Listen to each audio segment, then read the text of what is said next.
Con la última parte de la unidad número 2 vamos a hablar de diseño de datos y diseño de interfaz. El diseño de datos, bueno, pues es la primera de las tres actividades de diseño. Si ustedes recuerdan, al inicio de la unidad veíamos que una pirámide donde en la parte inferior va el diseño de datos, posteriormente el diseño de la arquitectura y en la parte superior de la pirámide va el diseño de la interfaz. Ahora vamos a hablar precisamente de esa primera de las tres actividades de diseño.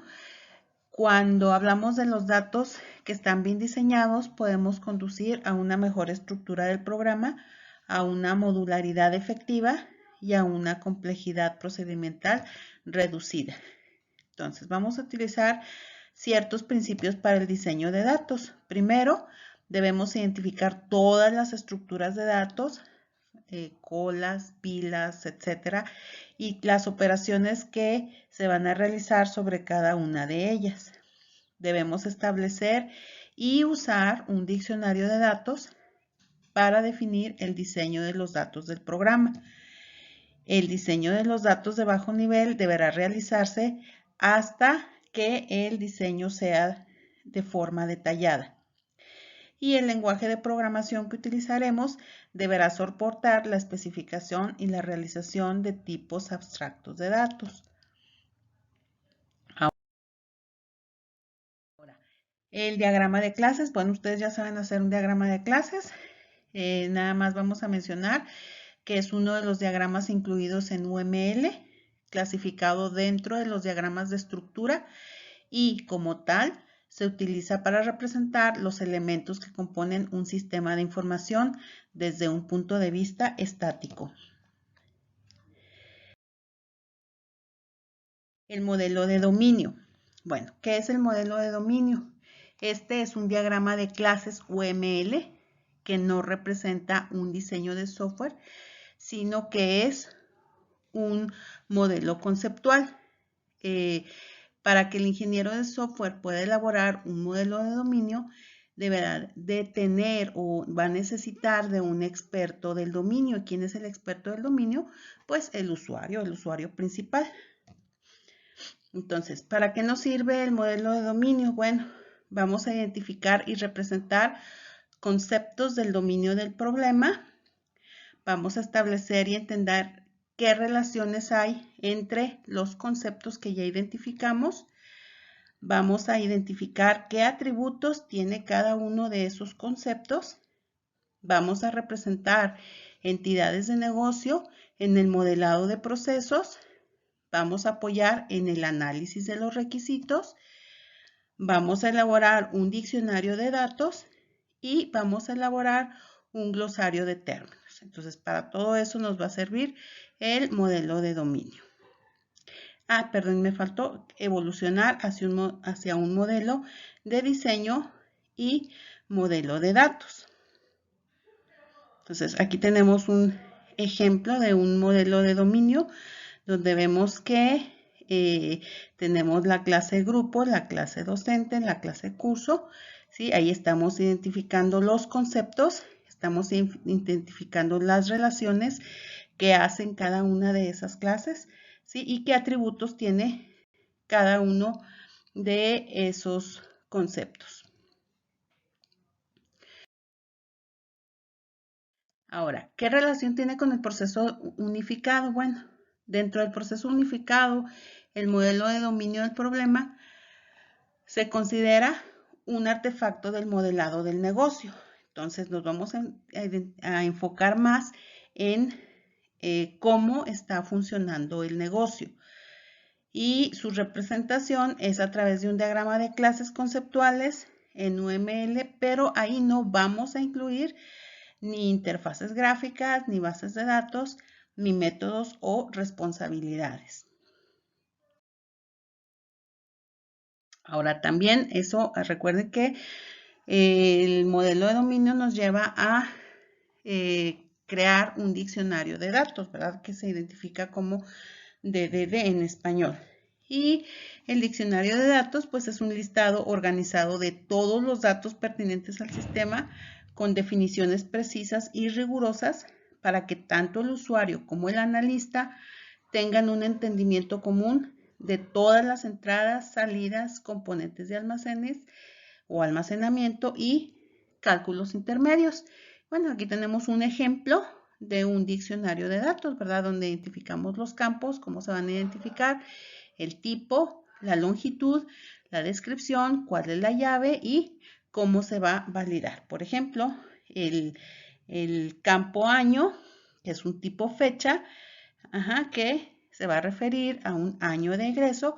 Ahí está el formato que deberá utilizarse. De esa manera se va a validar.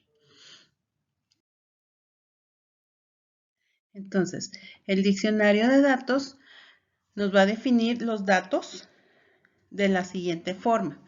Primero, nos va a describir el significado de los flujos y almacenes o almacenamiento que se muestran en los diagramas de flujo de datos. Luego nos va a describir la composición de agregados de paquetes de datos que se mueven a lo largo de los flujos, es decir, paquetes complejos. Un paquete complejo puede ser, por ejemplo, el domicilio de un cliente, que a su vez se va a descomponer en unidades más elementales. Un domicilio del cliente está conformado por ciudad, provincia, código postal, calle, número, etc. Nos va a describir también la composición de los paquetes de datos, de cómo se está almacenando. Nos va a especificar los valores y unidades relevantes de piezas elementales de información en los flujos de datos y en el almacenamiento de los datos, y nos va a describir los detalles de las relaciones entre los almacenamientos que se enfatizan en un diagrama de entidad-relación. Ahora, hablando del modelo entidad-relación, un diagrama o modelo entidad-relación va a ser una herramienta para el modelado de datos que nos va a permitir representar las entidades relevantes de un sistema de información, así como sus interrelaciones y propiedades, la cual nos va a facilitar la representación de las entidades de una base de datos. Aquí tenemos un ejemplo de un modelo entidad-relación donde tenemos las entidades que son coches, empleados, cargo del empleado, y las relaciones es arreglan, es en el taller, ¿sí? Con sus respectivas cardinalidades. ¿Cuáles son los elementos del modelo entidad-relación? Pues son los atributos, que los atributos se utilizan para definir a las entidades, asignándoles propiedades descriptivas, por ejemplo, el ID, el peso, la edad, etc. Las entidades son los objetos que existen en el mundo real en forma física o abstracta, ya lo veíamos ahorita, un coche, una casa, y se les considera objetos principales sobre los que recogen algún tipo de información y generalmente denotan personas, ítems, lugares, cosas o eventos de interés. Y las relaciones entre las entidades van a establecer el área común en donde dos o más entidades van a compartir el mismo tipo de información a través de sus atributos comunes. Aquí tenemos la manera en que se representa una entidad, los atributos, los diferentes tipos de atributos de una entidad, ¿sí? Cómo va, hay una entidad relacionada con otra entidad y cómo se representa también su cardinalidad. Ahí lo vemos con los números y letras rojas. Ahora pasamos al siguiente punto, que es el diseño de interfaz de usuario. La interfaz de usuario va a ser la manifestación visible del software, es decir, cómo el usuario va a ver el software, ¿sí? Cómo va a interactuar con el software. Y nos va a describir la manera de comunicarse el software dentro de sí mismo con sistemas que interoperan dentro de él y con las personas que lo utilizan. Una interfaz implica un flujo de información, por ejemplo, datos y o control, y un tipo específico de comportamiento. Los diagramas de flujo de control y de datos proporcionan gran parte de la información que se requiere para el diseño de la interfaz. Entonces tenemos que identificar cómo el sistema va a interactuar o va a comunicarse con el usuario con el sistema y el sistema con el usuario. Tenemos que cumplir ciertas reglas para poder identificar esa interfaz. Primero, tenemos que definir cuáles van a ser los modos de interacción de manera que no se obligue al usuario a realizar acciones innecesarias o no deseadas. Tenemos que fijarnos muy bien. Por eso, si ustedes recuerdan, vimos cuando colectábamos los requerimientos, los escenarios. En los escenarios estamos observando cómo el usuario interactúa con el sistema, precisamente para no hacer acciones innecesarias o no deseadas. Tenemos que tener una interacción flexible. Debemos permitir que la interacción del usuario sea ininterrumpible y también reversible, es decir, que no se distraiga con otras actividades que no tienen caso, pero también que si se llega a equivocar, haya forma de corregir. Facilitar la interacción a medida que aumenta la habilidad y permitir que aquella se personalice. Una vez que van identificando el usuario cómo interactúa con el sistema, poder hacerlo propio de la manera que se le facilite mejor. Ocultar los tecnicismos internos al usuario ocasional, no tiene caso que él conozca lo que no debe. Diseñar la interacción directa con objetos que aparezcan en la pantalla. Reducir la demanda de memoria a corto plazo, muy importante. Hacer que lo preestablecido sea significativo. Definir atajos que sean intuitivos, es decir, que sea amigable. Revelar información de manera progresiva, no poner toda la información de una vez, sino irlo llevando pantalla por pantalla. Mantener la consistencia en toda la familia de aplicaciones. Y bueno, aquí tenemos algunos ejemplos de cómo es importante diseñar una buena interfaz. Los colores son súper importantes, cómo combinamos los colores, las formas, los tamaños, ¿sí? Aquí en la esquina inferior izquierda pueden ver un ejemplo de una interfaz de las calificadas como las más horribles que hay. Si se fijan, pues es hasta molesto ver este tipo de interfaces, ¿sí? Entonces hay que tener mucho cuidado qué estamos poniendo y cómo lo estamos poniendo.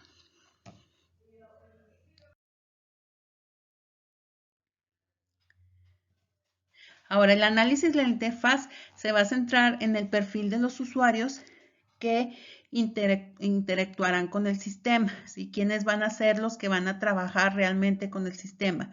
Entonces, al hacer análisis de usuario tenemos que hacer entrevistas, tenemos que tener información de mercadotecnia, información de ventas, de manera que estemos muy empapados de hacia dónde vamos a llevar al software que estamos desarrollando. Tenemos que hacer un análisis y modelado de la tarea respondiendo las siguientes preguntas. ¿Qué trabajo realizará el usuario en circunstancias específicas? Tenemos que identificar bien, ¿sí? Si el usuario necesita llenar un formulario, okay, ¿cómo lo va a hacer? ¿Qué necesita? ¿Qué tipo de información va a entrar? ¿Cómo se le va a facilitar? Si es mejor poner casillas de verificación, poner listados. ¿Qué tareas y subtareas se efectuarán cuando el usuario haga su trabajo? ¿Cuál es la secuencia de las tareas? Entonces, por eso tenemos que observar muy bien cómo se están llevando a cabo las actividades. Luego, el análisis del contenido de la pantalla. Tenemos que tomar en cuenta el formato y la estética del contenido y para eso, pues debemos de contestar las siguientes preguntas. El usuario puede personalizar la ubicación del contenido en la pantalla. Es opcional, podemos nosotros darle esa opción o no. Si se presenta un reporte grande, ¿cómo debe dividirse para facilitar su comprensión? Ya sea que se haga a través de el deslizamiento del mouse o cambio de pantallas.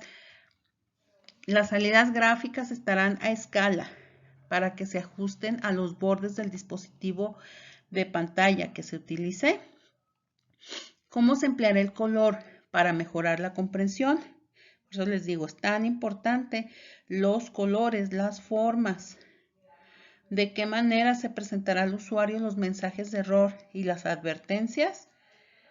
Hacer la vista diseño de las pantallas. Entonces, antes de hacer nuestras interfaces, tenemos que hacer un diseño de cómo van a quedar las pantallas. Entonces, los aspectos del diseño a tomar en cuenta es el tiempo de respuesta, que tanto tiempo se puede tardar, ¿sí? ¿Qué herramientas de ayuda le vamos a proporcionar? ¿Qué manejo de errores? Como les mencionaba, si necesita regresarse para corregir el error, las leyendas de menú y de los comandos, cómo las vamos a poner, la accesibilidad de la aplicación, la internacionalización en caso de que se utilicen otros lenguajes o necesitamos poner otros lenguajes, ¿sí? Y tenemos un ciclo de evaluación del diseño de la interfaz. Fíjense bien, vamos a evaluar. Entonces, primero hacemos un diseño preliminar. Posteriormente, vamos a construir el prototipo 1 de la interfaz. Luego, el usuario va a evaluar la interfaz, se lo vamos a presentar al usuario y le vamos a decir si es cómodo para él trabajar, si es agradable a la vista. Luego, el diseñador va a estudiar la interfaz. Posteriormente, si hay cambios que hacerle, se realizan esas modificaciones del diseño. Luego se construye un segundo prototipo, ¿sí? Y ese ciclo se va a repetir tantas veces como sea necesario. Entonces, una vez que el usuario evalúa la interfaz y que el diseñador estudia la interfaz y queda todos están de acuerdo, entonces el diseño de la interfaz queda terminado. Aquí tenemos diferentes ejemplos de menús. Tenemos el ejemplo de menú drop down, ¿sí? Que vamos presionando el menú y nos va abriendo un menú posterior.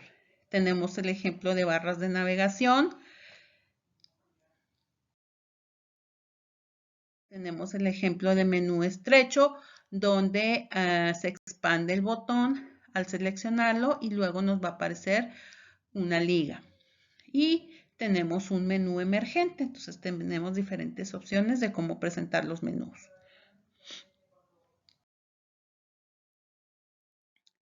Aquí tenemos el modelo de esquema de menú. Este es un ejemplo de un esquema de menú. Tenemos que hacer primero este esquema de menú antes de realizar la interfaz. Entonces, ¿cuál sería el menú principal? Pues en proyectos, evaluaciones, mantenimiento, reportes y ayuda. De ahí, proyectos, tiene la opción nuevo proyecto, tiene la opción modificar, tiene la opción agregar, tiene la opción eliminar. A su vez, la opción modificar tiene las opciones datos de proyecto, datos de meta, datos de actividad y así sucesivamente. ¿Sí? Entonces, este esquema de menú deberemos de realizarlo antes de realizar nuestras interfaces para tener una estructura de cómo va a quedar nuestro menú. Entonces, los lineamientos para el diseño de formularios. Si vamos a poner formularios, debemos de hacer formas que sean fáciles de llenar, sencillas. Asegurarnos de que las formas van a satisfacer el objetivo para el que fueron diseñadas. Vamos a diseñar formas que aseguren el llenado preciso y las formas deben ser atractivas. Vuelvo a recordarles la parte de los colores, los tamaños, las formas, los tipos de letra, los botones, todas aquí en la parte de la interfaz vamos a echar a volar ahora sí que nuestra imaginación. ¿Sí? Toda nuestra imaginación la vamos a poner en práctica y vamos a tratar de que quede lo más bonito posible. Es la cara de nuestro software. Sí, por último, les pongo los diagramas que van a entregar en la unidad, que va a ser diagrama de clases, los casos de uso, los diagramas de casos de uso que debieron haber corregido, el modelo entidad-relación, el modelo de dominio, el diagrama de contexto arquitectónico, el diagrama de componentes, el diagrama de despliegue, el diccionario de datos y el diseño de la interfaz del sistema, donde vamos a incluir un esquema de menú. Y con esto damos por terminada la unidad número 2 en cuanto a la teoría.